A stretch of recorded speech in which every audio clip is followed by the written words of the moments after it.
Hey guys, it's Josh, and welcome back to the Not So Bad Bachelor Pad, your favorite podcast for learning how to balance between being a functional adult and a raging dumpster. Today, I am joined by Hannah Spanke. Tell us a little bit about where are you from? Because Spanke, that's like a unique name. Yeah, so I'm from California, but I'm pretty sure that the last name is a German name.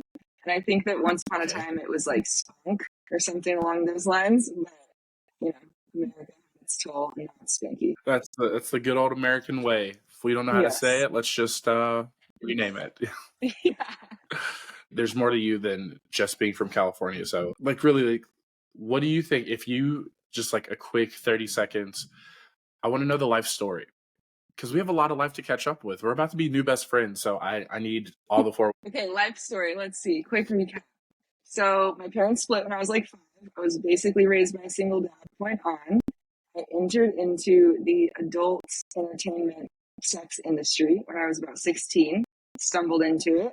I was in that world for almost 8 years until my earlier 20s, and a huge spiritual awakening, what I consider that to be.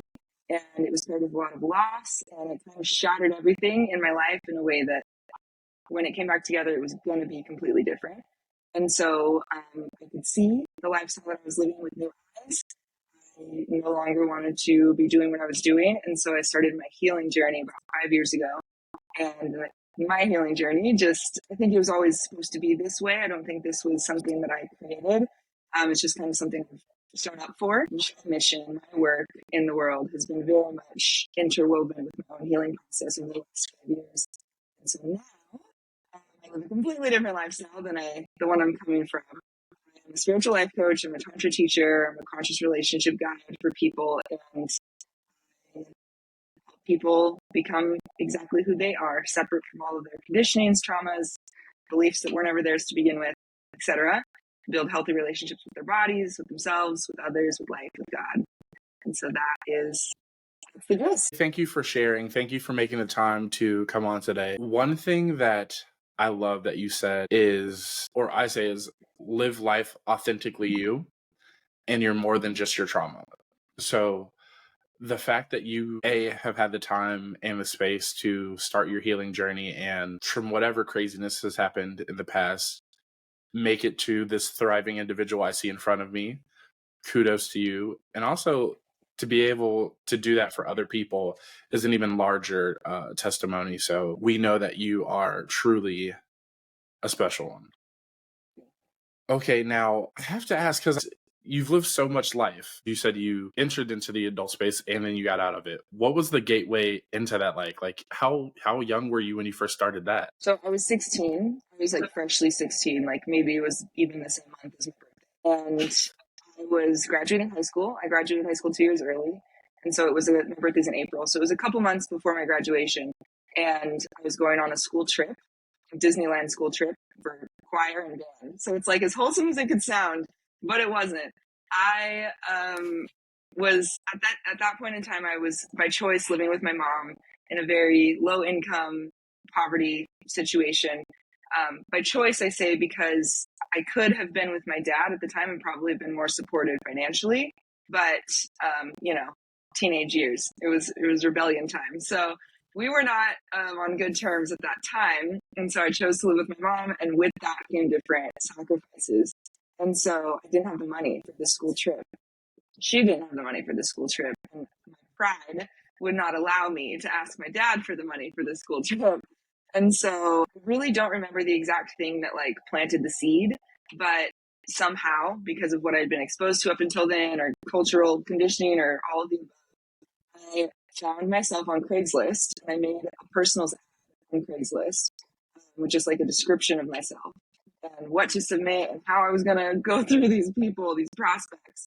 Don't know how I made these decisions at 16, but I did. This was like 2:00 in the morning on like a school night. I ended up meeting somebody like an hour later, very close to my house, and they paid me. And then I went on my way, and I had the money for my school trip all of a sudden. And so it was kind of a split experience where, like, on one hand, I was like, oh shit, did I just figure something out? Like, I have hundreds of dollars that I didn't have before. It was easy enough quote unquote easy enough in theory. But also there was a huge negative impact that I didn't have the words for or the knowledge or capacity to process at all. And so I was having like maybe what you could call like PTSD kind of symptoms, like nightmares, sweats, flashes, Right. this man's face in my mind, those types of experiences that I just didn't know how to process, didn't know that it was even not supposed to be happening. And so it wasn't until way many years later that I started to heal from the first event and then all of the rest that came afterwards because I could see it from a different perspective. We all live such a unique journey, but I have to say, like, that one, I mean, that was a lot. Like you said, like, pretty young. And Mm-hmm. I love how resilient children are. Like, when you're super young, you don't think we're very impulsive. We just act, act, act. And the fact that, well, I'm just going to shout out your creativity because I don't think I got on Craigslist until I was like at least like 19 or 20. So the fact that you were able to put together this whole ad, this run, like I said, you vetted people or like you read through applications.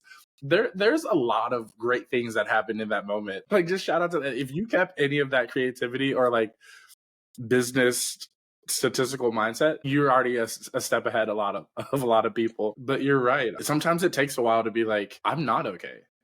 Mm-hmm. And you really don't realize it for the longest. You'll keep Mm-hmm. living a certain lifestyle, will keep doing things, and then one day you'll either see it from somebody else's situation, or then you really might wake up and be like, how the hell did I get here? What happened to me? Thankfully we're in a healthier space right now. I have to ask, because like you said, that was, like you said, that was really young. Was it all bad? Or like, how long did you stay in the space? I guess So 6 years. yeah, so the very first experience was when I was 16. And then it was like Yeah. I was like shocked, essentially kind of stunned in a lot of ways from that whole experience. And so it was just something I kind of like put on a shelf in the corner somewhere and just tried to disassociate as much as I could. Then it was Okay. probably, I think I was 17 because I had a fake ID. So I was 17 and I sought out a home stripping company where like bachelor party type of things you're Okay. hired for versus like a strip club, because at least in California at that time, you could be hired for that type of a position with just an ID. You didn't need a social security card. And I had a fake ID that said I was over 18. So I did that a few times, a few weekends or something. It wasn't a lot. And same thing, it was kind of a split experience. It was like, on one hand, wow, I have all this money that I didn't have before. And there was a part of me that I can see now in hindsight was definitely the traumatized, thinking like, that was great, that was fun, I was basically at a party and I got paid this money. But the more subtle, heavier impact that time I was very disconnected from was a lot of boundaries crossed that I couldn't process in the moment. It was just like accumulated stuckness in my body through those experiences that wasn't fully brought to my awareness until a long time later. And so I did that a few times. And then when I was 19, I actually started at a strip club. And I worked in that environment for about 3 years. And then I started seeing regularly. And then I started seeing my clients, my like private clients, regulars that would come in outside of the club, so that I had more control, I made more money, etc. And then eventually that's all I was doing, is I was seeing my own private clients outside of the club on my own terms. And so when you say, was it all bad? So there's so much nuance to that question. It's such a gray answer for sure. There's no black and white about it.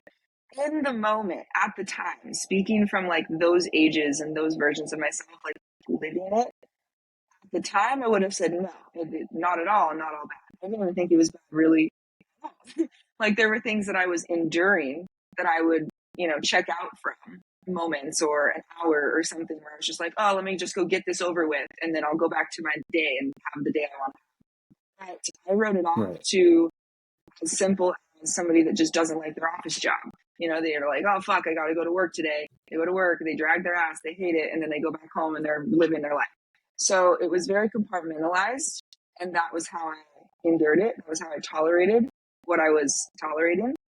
And then as I started to wake up and have this whole life crumble, it became very crystal clear how much I was downplaying the impact of my lifestyle for years and years and years was not the truth of what was going on. And this showed up a lot in romantic relationships because I was almost always in a long-term partnership where my lifestyle and my income was an issue, obviously, And so I have a lot more empathy for those men now, looking back, because at the time I was so in my ego, which was needed to protect myself from actually feeling the depth of pain that was being created by what I was doing. So through my own coping mechanism, I was just, ego up. It would be a point of conflict in the relationships. Like I had a very bad attitude about it of like, you don't pay my bills, you don't do this, you don't do that, so you can't tell me what to do. Like this is, take it or leave it kind of an attitude is where I was coming from, because I couldn't connect with the reality then. It was too much. And so it was just this like fuck you energy because I couldn't see it. I couldn't look at it then. And then eventually when I could see it, I was like, oh, that's why they cared so much. That's why they were bothered so much. That's why. And it all made more sense. So in hindsight, I would say on one hand, it's all bad because it was a negative impact in the whole. On one hand, it's all good because it led me into things now. So I can see it from both sides. Yeah. Yeah. It's so hard. They say the curse of youth is ignorance. Had we had the knowledge that we had today 5-10 years ago, would we still make the same choices, or would we be in completely different situations? It's something we always wonder, something we'll always ask ourselves, because nobody likes to repeat patterns. So we're like, that can never happen again. And a lot of people say it without actually taking the time to have worked through things, so they do end up in those situations again. I guess, what was the first step of your healing journey? Obviously, exiting that line of work. I say inspiration hits at the most crazy time. So could it have been at like some festival and you're like, you know what? No, I need to, music was your form of catharsis to help you in your journey. Or I see a lot on your TikTok that you're like out in nature, or you just seem like a fun person. Like you're always having fun anytime I like look over at you. So what was kind of the thing that you used to start, coping or making it through? So when I say my spiritual awakening, so this was like early 2019, so about 5 years ago now, almost. I experienced a big loss, and it was what I would say is probably still to this day the biggest loss I've experienced so far. And it was sobering. So it was like I had a drinking problem for a long time. I didn't see it as a problem for a long time, but I was a weekend warrior. I was the party girl, all the things that are more socially acceptable, but actually a problem when you look at it. That's how I was doing things. And it really hit me when I was experiencing this grief that I didn't want to drink. I didn't want to smoke cigarettes. I didn't want to reach for any of the things that I had reached for before to kind of numb out. And it was like, there was some higher self coming through. It was like, okay, this is different. Like, this feels like an opportunity to have a wake up call if I choose to. And so it was like, I could see things from more of that deathbed perspective, where it's like, you can really see what matters and what doesn't, because you're faced with that. And so I started to get really serious about wanting to be more in control of my life and not the beck and call of some man that up until then I had posed as I'm the one in charge, but really that's never the case in that kind of a dynamic. And so I went to a women's conference in San Diego about a month after this loss. And it was the first time I had put myself in a women's only space.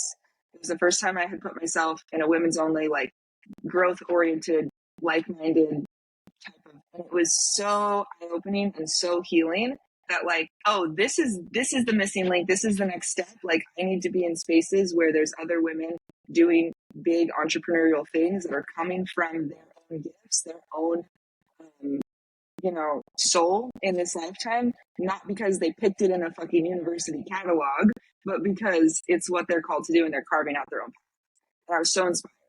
And then I went to another conference a couple of months later, realized that coaching was the thing. It was like, this is it. This is what I want to do. And so that opened the door to that. Right. So I didn't even know what that looked like. And then I just kept putting myself in containers like that, where I knew I was going to be expanded in a specific way, whether it was about business or healing or spirituality or all of the above. I was just putting myself in containers that were outside of my comfort zone and doing it with the intention to change, to grow, not even knowing what it could be on the other side, but just knowing that something needed to change.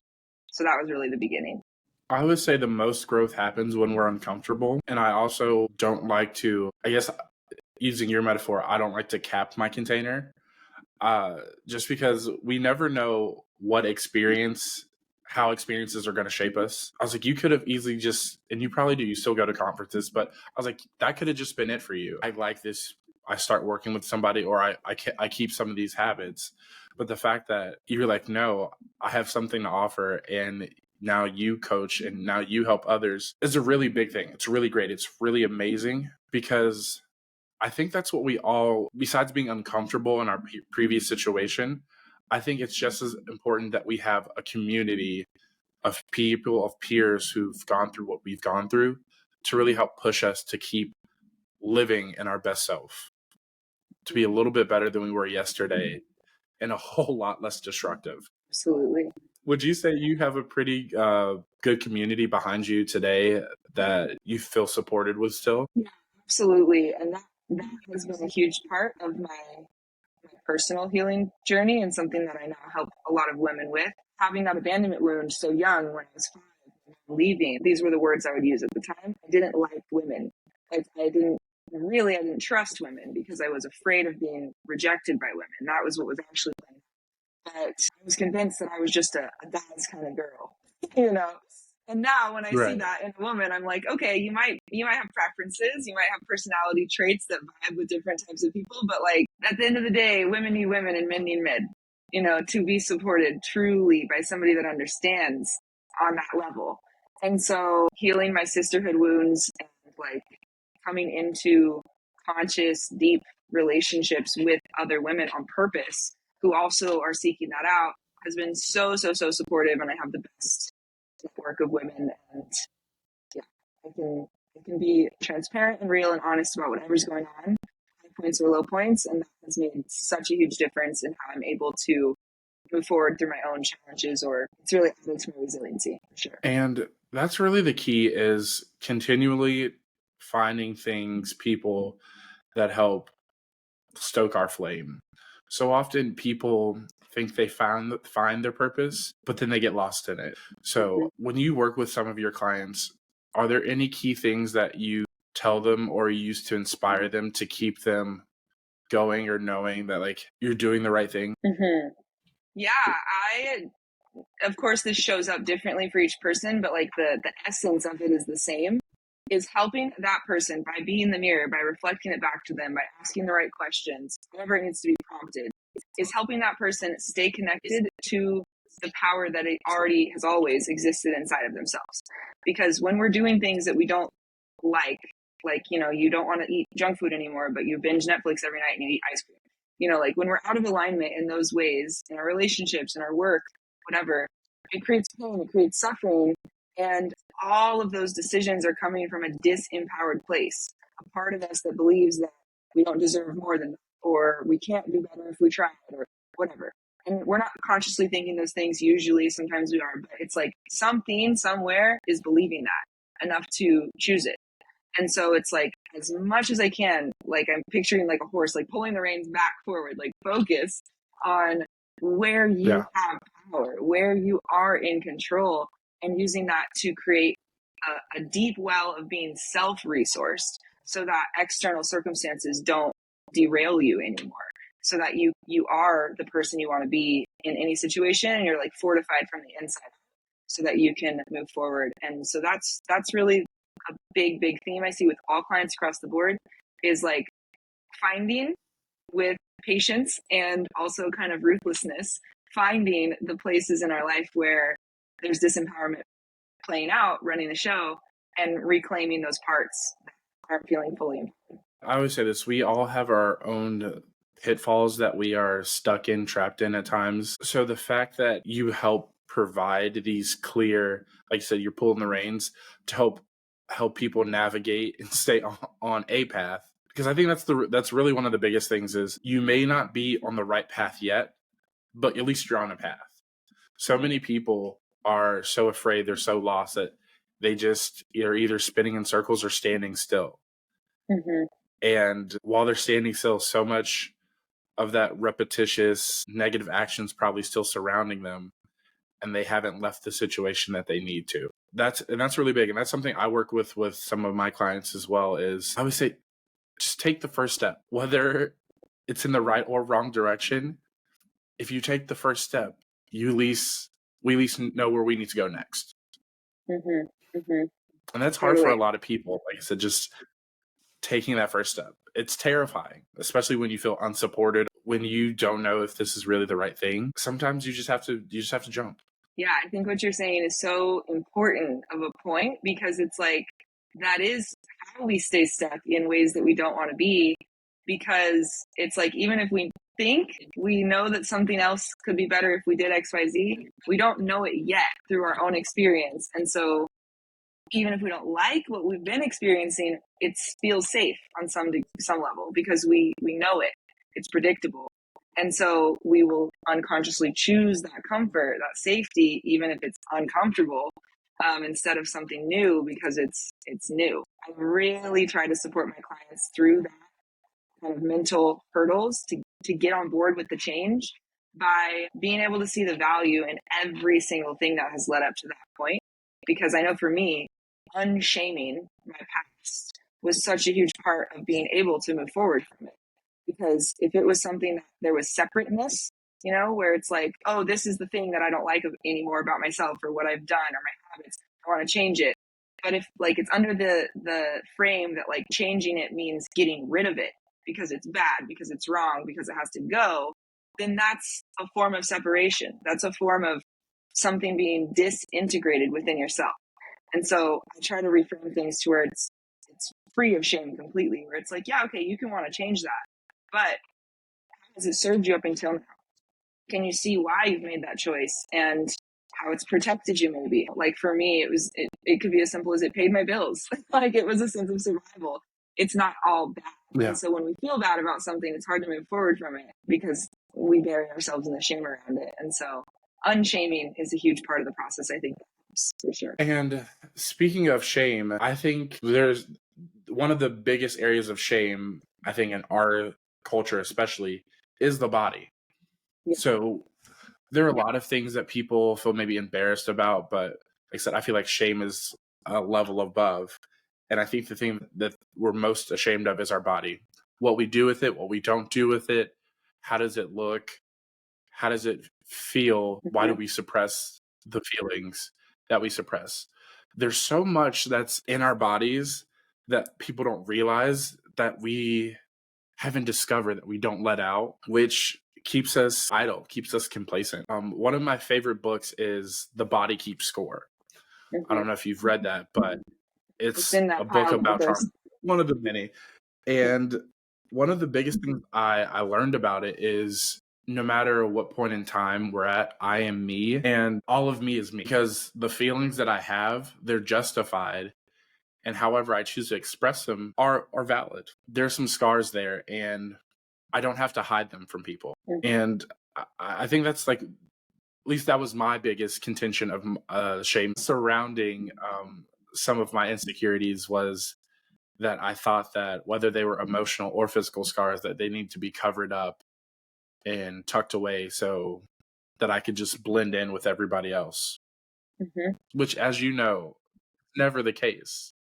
It tends to do us more harm than good. Yeah, absolutely. The post that I shared on Instagram last night, a caption I wrote, it was kind of on this track of like, said something along the lines of talking about the reason why I share the way that I share, is because sometimes I think everybody needs to be kind of like bitch slapped by vulnerability, like have like an overdose of it, to be kind of knocked back into their hearts, because so much of our conditioning is what you just said, where it's like, if I just make myself prim and proper and presentable and I'm good and I don't have any bad, quote unquote, bad emotions or thoughts or behaviors, then I can just go along. I can just be with society. I can be accepted. I can fit in. But if everybody is doing that, then none of us are being authentic. None of us are connecting authentically. Everything we're experiencing is a little bit of an illusion. And so I feel a deep commitment to like leading from the front in that way of like, look, this is what bodies do. Look, this is what emotions are. So that people can be like, oh yeah, okay, when I feel that, it is normal. that is a part of who I am, and it's okay, like you said, just bringing all of those parts online and bringing them into the daylight so that nothing feels separate and shameful. And you came from a household that ended up separating. And I can kind of relate to that in the sense that I was like, my parents were never really a household to begin with. They were always two separate ones from the time that I can remember. I think that really shaped a lot how I treated my relationships going forward. I didn't see that unity of man and woman, or I noticed how both parties tried to portray themselves or the lives they were living to the other one, not necessarily as a competition, but it was like a performance. And so I think that led to me performing a lot in my everyday life. And I think that lets us live in our delusions a little bit more because we're like, oh, this is okay. This is normal because I saw mommy and daddy do it. Or I was like, well, they lived some sort of lie. Maybe this is just a lie I can live. And it's not till I became older when I was like, I'm tired of acting. I was like, I already got my degree in it. I don't need to do it all the time. If I can't be me and then I enter into another relationship, how long will I have to act before they find out who I really am? And then that leads to a whole nother series of questions that can make you spiral. Yeah. Authenticity is liberation, because then there's no status quo for you to keep up with. It's like it only exists in the present moment. What's authentic for you right now is what's authentic for you right now. And that has nothing to do with like any sort of keeping up with the Joneses type of, this is who they think I am, so I need to be this way when I'm with this. Emotional mental accounting can just go out the window when you have a commitment to being who you are in any moment and allowing the repercussions that come. Because even if you're on your best behavior, not everybody loves you, like, so what's really the risk if you were to be? I agree.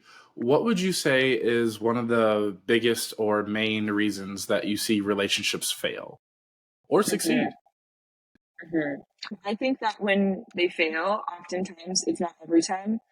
So when they fail, I'm calling fail like it's a breakup that is an ending that's like not what either person wanted, versus like a conscious separation where it's like, okay, we've run our route and we're going our separate ways. So I'm talking about where it's like, the dramatics and the theatrics and the whole thing, and like it's like, damn, I wish this was different. So when things fail, I think it is almost always because one or both people are expecting the other person to fill parts in themselves that they have not filled. And so, for example, a lot of people say this, you're seeking your other half. You're going to find half of a person, and if they're also seeking their other half, they're going to find you in your half state. And then you come together, and now that person's responsible for your happiness, or you're responsible for their security, etc. And the second that changes, now you are no longer safe. Now your internal stability is like rocked or rockable by the way that the other person behaves. And that's a disempowering dynamic to be in, because you're not in charge of how you feel. You're not in charge of how life goes for the most part, but you are the only one that can decide what you consent to feeling. And so it's like every time your partner comes home late from work, when they say they get home at 5, they get home at 6.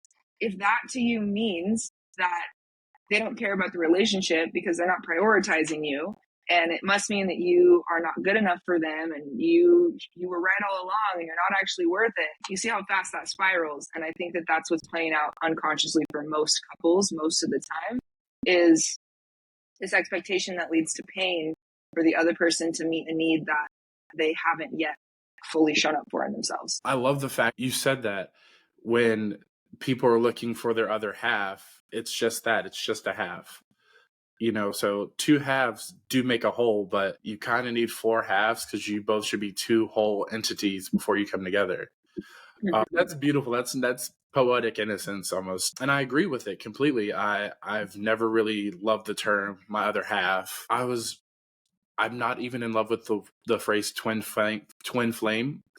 I don't need somebody to mirror this dumpster fire that I'm already being, I was like, I need I was like, 2 fires together just make a really big out of control fire. Right. I think that like on a soul level, assuming everyone can get on board with this, even just for the 5 seconds of me saying this, that we all come from the same place and we're all going back to it. Like there's a unity in our consciousness, even though we're in different individual forms and we're different expressions of it that seem separate. You're you and I'm me, and we're on different sides of the screen here. Like we are separate, but really from the highest level, we're not. Everything is connected. It's all interconnected. We're all the same fabric of consciousness. And so it's like that part of ourselves on a soul level. I think that the desire never really goes away in human form to want to merge with everything, to want to be connected at that level. But in our human world, we have a whole bunch of limitation. It's like, this is my body. It's not the same as my partner's body.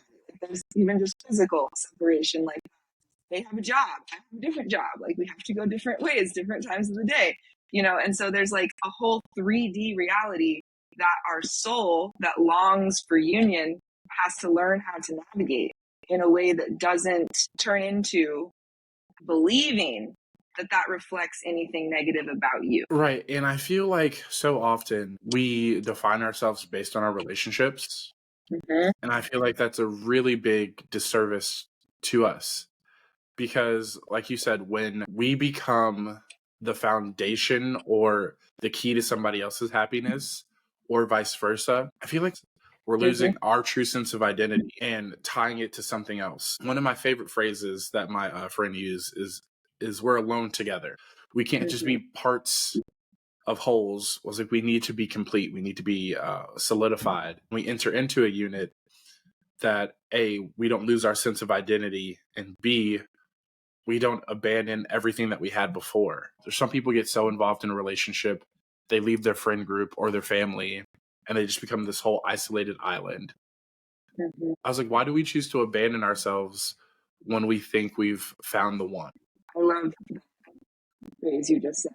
It makes you think of the Rumi, I think it's a Rumi quote, like we're all just walking each other home. And so I think our impulsive nature comes out and we want instant gratification as often as we can get it. And we want that home to be found in somebody else because it's easier to see, I think, sometimes. It's like, oh, that person's nice to me. That person has this quality. That person has this part of their life together. I want that. Versus seeing it as the reflection of like, okay, why do I desire that in a person? Is it because I don't have enough of that for myself? Is it because I'm actually lacking kindness for me? Is it because I need to get that part of my life together? And so I think when we see each other as sacred mirrors in that way, we can choose to use that reflection to grow in the ways that we need to grow so that we can meet each other as complements where we both add to each other's life. We both make each other's life easier versus crutches where we need the other person to be there or else we fall. And then it creates this sense of dependency and where we want, like, it's like, okay, I've pinned it down. This person feels good. This person must be home. I've made it.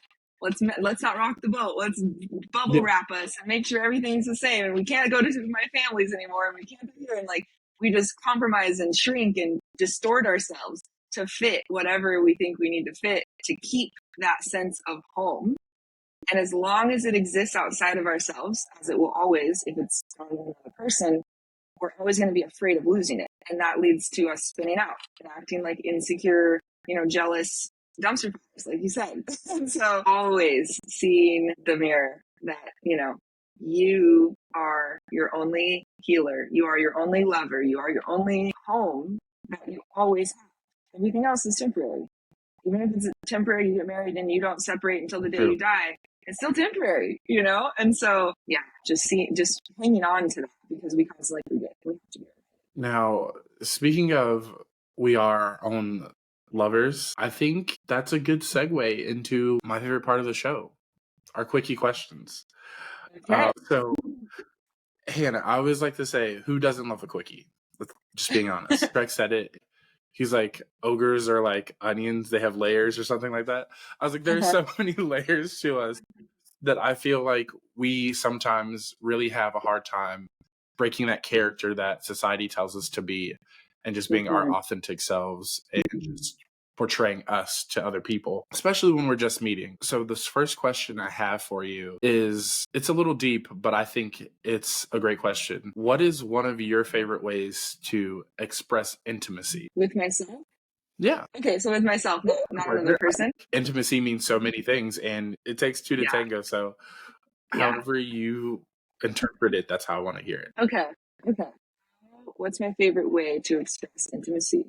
Definitely through honesty. And I think that for me, a lot of the times, it's the easiest to be honest with myself about what's going on for me, what's real for me, what's coming up, or in a partnership through stillness. And so that could look like meditation. It could look like breathing. It could just look like closing my eyes for the 3 minutes that I'm at a stoplight. Something that allows me to, on purpose, turn my attention inside and check in with myself. And you can't do that while you're running around with your head cut off, like doing a million things. So my favorite practice for intimacy with myself or another is to still my focus, to bring it to one intentional point, whether that's my own self or the connection I'm feeling with another person, so I can get intimate with what that is in that moment. And I love this breakdown. I heard a mentor say this years ago of mine. She said intimacy can be spoken like, into me you see. And so it's like people think of the word intimacy as like, oh, that must mean sex, or intimacy must mean like, I have to tell you my deepest, darkest secrets. And those could be forms, but it's like whatever in that moment feels like letting somebody in a little bit, letting somebody see into you a little bit more is intimacy. And so to me, I love to access that by just remembering it takes some intention to access. You don't just stumble into it. And so I like to practice and then go in. It's so funny that you say that your mentor has that definition of intimacy. Episode 3, Lust First Love, our guest, his mentor also taught him that it was into me, you see. And that really was revolutionary for me. It completely changed how I not only saw myself, but how I really chose to start seeing my partner, anybody that I am connecting with. So like I said, it's such a small world that you guys are opposite sides of the country, but this same ideal passed on to both of you. Next question. What is one thing? Well, I guess how do I start the show and not even not ask this? Are you currently partnered or unpartnered? Just enjoying yourself at the moment? What's your situation? Yeah. So I am in a relationship. I am in a committed monogamous relationship at this time. Very new as of Christmas. So it's fresh. Yeah. It's new. Still might have the wrapping paper on it. Okay. The next question I like to ask, because I say no matter where we are, we all have a little bit of growth we can do still. What's one thing that you think you can improve on as a partner? As a partner. God, structure and discipline around it. Because it is real easy for me to be on hippie time and just like float through life. And oh, yeah, I said I'm going to take a shower. I'll be there in 30 minutes. Like it might be 2.5 hours. And not 30 minutes, like I said. And to me, it's no big deal. So, like, just really putting more effort into being more considerate around how my lack of structure might impact the other person. If you have a partner that isn't necessarily structured, you either have to be super grounded so you can keep them from floating away, or because like that's also I think being an amazing characteristic of a partner is if you know your other you know your partner, support them in whatever way you can. I was like, because as a creative, I definitely wander or I live in tangent central, and so I need somebody who will be like. And then the last question I have for you: what is something that you've always really wanted to do, but you just haven't started yet? Writing a book. That was such a quick response. Jeez. Okay. I was like, what was the point? I don't know if it's even totally honest to say I haven't started it because I've kind of started it. I have a title and I have a mental plan. So I have a couple of random pieces of chapters like written all over my computer.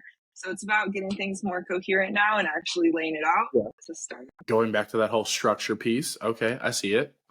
Yes. Well, when that book comes to fruition, you have to let us know. I would love to go ahead and pre-order my copy now. Thank you. Because that's the goal. Everybody, by the time I'm 30, I have to fill up the bookshelf. It was fun. I had a good time. Now, we've been doing a lot of back and forth because your story is one that or anybody's story is one that you can't really talk about their present or their future without talking about their past. So I really believe they're all connected. What are some big goals that you hope to achieve here, let's say even in the next 2 years? Because we know you've just started coaching not too long ago. Has that stirred some new motivations up inside you that you would love to start? Yeah, I think what it's done is it's given me more clarity on the motivations that have always felt alive, but just kind of random feeling. So I've always seen myself speaking, like whether I'm hosting my own event or keynote type of things at others' events, whatever. I've always seen that for myself, but it's always just been a huge question mark of like how, what, when, and so now that feels very, very clear of like what my message is, what my story is, what unique perspective I have to offer people. And so that is a big part of my intention for the next couple of years is the speaking, the book, definitely. So the book, my commitment, swearing it in right now, is by the end of this year, it will be published. And so 2024 book. By the end of 2024, you need to be looking for it.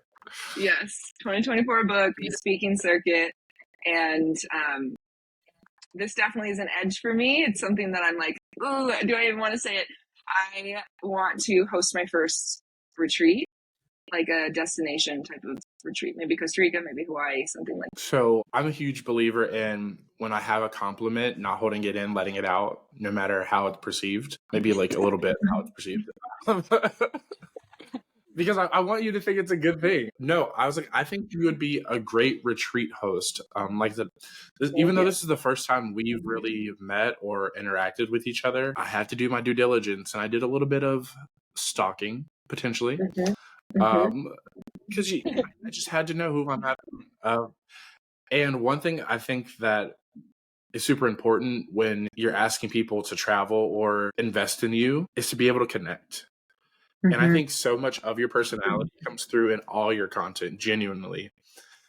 Like you are a kind soul, you're spontaneous, like that's very evident. But on top of that, you have this singular purpose of just being happy, which I know is like a silly thing. I was like, well, everybody wants to be happy. Not everybody wants to be happy or does a really good job at taking steps to achieving that. And just I can see in your work that you are actively day by day doing things that are making you happy. I think you would be a great host for a retreat, because if you can embody that, like just on a larger scale with like people all around, they're going to feel that genuine energy inside of you and just start to radiate themselves. Thank you so much. That lands so well. It really, really does. I think I have a tendency to overcomplicate things mentally. And what you just said, like the simplification of that, like just the embodiment of the joy, of the happiness, of the growth, the healing, whatever, and being able to offer that just through my own being is such a powerful reflection. So thank you. Of course. I've always said, give the roses when they're due, but it's not till I really started getting more involved and honestly taking the show more seriously that I realized what it meant to live in your purpose and how small but magnificent thing it is for somebody to be like, I enjoyed working with you, or complimenting my passion in itself. I'm like, thank you. Like, it hits a different type of compliment. Like, you're such a good looking person, or you're fun to be around. Well, I hate the compliment you're fun. I have a whole history with that. But when somebody genuinely is like, what you do, this specific thing about you has brightened my day or helped me, that lights me up from inside. It's like a warm hug. So I'm really intentional, and I love when people are intentional with their compliments instead of just using those generic stamps that we always get dealt out. For sure. And I feel like that is like the summary of what I would compliment you on, is like, because I've been on quite a few interviews in the last year. I set out to do that. And so I've experienced a range of hosts.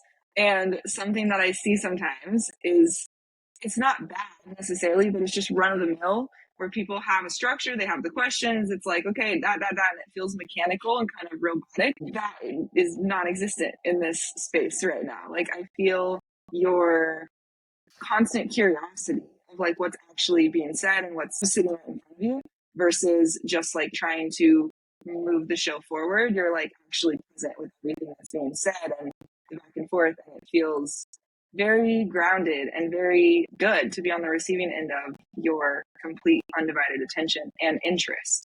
So yeah, it's been very genuine feeling and very good. Well, I mean, that's one thing that I tell people, and I think I even said it to you at the start of the show, is you're right. There are a lot of cookie cutter shows out there. I have no problem saying that. It's true, guys. Step your game up. But when I invite you onto the show, I was like, I'm inviting you into my life. I'm now investing in you, and I genuinely care about the people I invest in. Because if I didn't care about you, I wouldn't sit here for more than 3 minutes, asking you about your life, asking you about projects, your passions. So you've just, like I said, you're stuck with me until, no matter how temporary it is, whether it's just for the next 10 minutes or until we both have done our job and lay down to rest forever. You got it, Josh. Sorry, you're stuck. It's funny because my new boyfriend's name is Josh as well. So. I say this, I was like, you can't go to any function, you can't go to a town, a city, a school, and not run into another Josh. So everywhere. So now you have a Josh sandwich now. Yeah. Yeah. No. Yes. Ending and starting the year with a Josh. I think that's a pretty good combo in my opinion. Not that I'm biased or anything. You're completely right. No, I think today has been so fun. Like, I always have a plan when I sit down to talk to people. But like I said, I love that just our conversation has flowed with each other and we didn't stop and get stuck on one area, because I believe that all of your life is connected. So like I said, your past took some time to process and heal through, but it led you to this amazing present where you are happy and radiant, which is helping you grow even deeper roots into this world so that pretty soon you're going to be radiating. Like, everybody's going to know the name Hannah Spanke in a little bit, if they don't already know it, because they should. They should. Is there a question that nobody's ever asked you that you'd love to be asked? Something that you really would love to just talk about in one of these interviews that hasn't happened yet? That's a good question. Listen, I mean, I've never been asked that question. Let's see. What's coming up is like, it's coming through quickly, but like it doesn't feel coherent with words, so I'll just. I get asked often a lot of questions that are mostly the same or something very close to, like, how do I help people? But I would love to speak more on, like, not so much how I help people, but like my deepest desire for how I want to help people. It feels more expansive. I help people all the time and I do it in a specific way, and I can only speak to that from what I've done in the past versus like my vision for the future in my work. I was really just thinking, is there even a way I could reinterpret that question to make it more concise? But I kind of like the way it flows. So, Hannah, I'm going to ask you, how do you desire to continue to help people? Why, thank you for asking. Two things come to mind. Number one, and this is something that I imagine this is going to come to fruition in the next 2 to 3 years. Yeah, that's my ballpark. It's kind of what I'm feeling. So it feels underdeveloped right now, which is why it's like a desire. It feels fun to talk about as a vision. I see myself continuing to develop and like hone in on my own body work, the way that I offer hands-on services to help people move stuckness, trauma, energy, emotions, memory through their physical body, because that's where things get stuck. Like you said, body keeps the score. So you get it. We can approach things mentally and that gets us so far, and we need our mind for certain things, but really healing comes from the body. And so I desire to create a more universal modality that can be taught. And I see myself teaching it to large groups of people, or like to in a mass produced sort of a way, to where people can truly become their own healers, where what's built into the physical modality is the essence, the energy that you are empowered as your own healer. And if you do this and this and that in the way that feels good to you, this is an access point to that. So I see myself teaching something on a bigger scale in that way. And then I also, like, ultimate vision is to just have everybody, everybody in the world, really, but at least every single person that I come into contact with, to be able to have a lucid life where, you know, we all have amnesia from time to time, where we are just living in this cloud, this limitation where it's like, this is hard and bills are hard and blah, blah, blah, blah. And we forget about the bigger picture of what we're here for, what we're all connected to, and like the grand scheme of things. It can be easy to forget that. And so my ultimate dream is to have a world where we live more so in a lucid state than, to where everybody lives from that place of connectedness, service to the whole, versus these kind of individual boxes that we find ourselves stuck in, living a limitless life in our human limited form. Listen, you said it earlier, and I'll reiterate it now. We all live such temporary existences, and we all start at the same point and we'll end at the same point. All that really matters is that we continue to live vibrantly just throughout that time, no matter how long or short it is. And like I said, I definitely know that you are going to radiate this positivity, this healing into the world. I also love the fact that you were definitive about this. Hey, 2 to 3 years. I know my thought is currently underdeveloped. That awareness lets me know that you're on the right path, that you will achieve whatever you set your mind to. Plus, you have a couple Joshes in your corner, so of course it's going to happen. Thank you so much for coming on today, guys. You already know what time it is. Move off this video. Go ahead, show Hannah some love. Like every single thing that she's ever been a part of, join it. Reach out. Just have a conversation with her yourself. And you can see what I saw in the little bit that we've chatted. And who knows, maybe you'll be signing up for one of her conventions, her retreats here in the next couple months. Somewhere warm, somewhere out in nature, because if there's one thing I know about Hannah, nature is her groove. She loves it. It's true. That's the truth. Yes. I will see you next week for another episode of the Not So Bad Bachelor Pad. Hannah, thank you again for today. Just continue to be beautiful. That's all I can say. Thank you for having me.